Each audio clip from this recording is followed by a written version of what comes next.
Good morning. This is June Peralta from Sparks, Nevada. And this is my final presentation with the subject Introduction to Theology, a Pentecostal Perspective. The title of my sermon that I'm going to share is that The New Heaven and the New Earth. In our world today, we often face struggles and challenges. There is pain, sorrow, and a sense that things are not as they should be. The Bible, however, gives us a powerful and beautiful promise of a new world. This promise is found in the book of Revelation, where God shows us a vision of the new heaven and the new earth.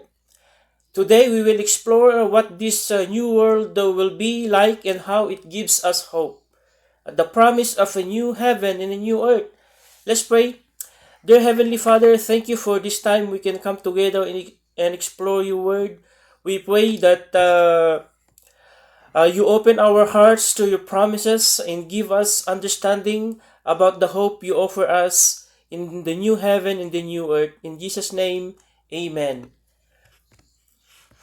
A brand new creation. God will make all things new. In Revelation chapter 21 verse 1, John said, "Then I saw a new heaven and a new earth, for the first heaven and the first earth had passed away." In Revelation 21 verse 1, we hear about a new heaven and a new earth. This is not just a small change, but a complete renewal of everything. The world we live in today is filled with problems, pain, and brokenness, but God promises a future where everything will be made perfect again. Everything that has been affected by sin, pain, and death will be restored in the new heaven and the new earth.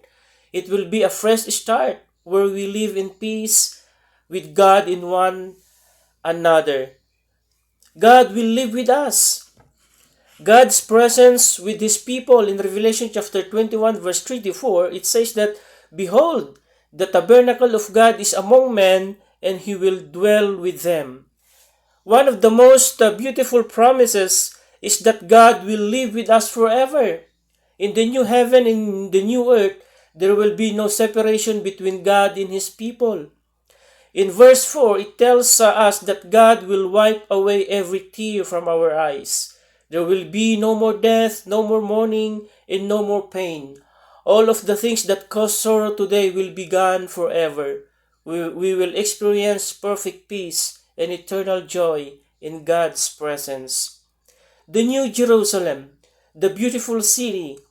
In Revelation chapter 21, 9 to 21, John said, "I saw the holy city, the New Jerusalem, coming down out of heaven from God." The Bible describes the New Jerusalem, a beautiful city where God's people will live forever. This city will be made of pure gold and adorned with precious stones. It will be the most beautiful city we can imagine, shining with God's glory. In this city, there will be no need for the sun or moon because God's glory will be the light. His presence will fill the city completely, and we will live in a place of safety, peace, and harmony. Only the pure will enter, a place for the righteous. In Revelation chapter 21 verse 27, it says, "Nothing impure will ever enter it, but only those whose names are written in the Lamb's book of life." The new heaven and the new earth will be a perfect place, my brothers and sisters. Nothing impure or sinful will enter. Only those who have been made clean by God will be part of this eternal home. This reminds us that to enter this perfect new heaven and the new earth, we need to be made right with God. Only those whose names are written in the Lamb's book of life will be able to live there forever. So as our conclusion, a place of hope and peace, the new heaven and the new earth, a place of eternal joy. The promise of the new heaven and the new earth is a powerful reminder of God's great love for us. It's a place where there will be no more suffering, no more pain, and no more evil. We will live forever in perfect peace with God. It's a new place where everything will be made right again, and we will experience eternal joy in His presence.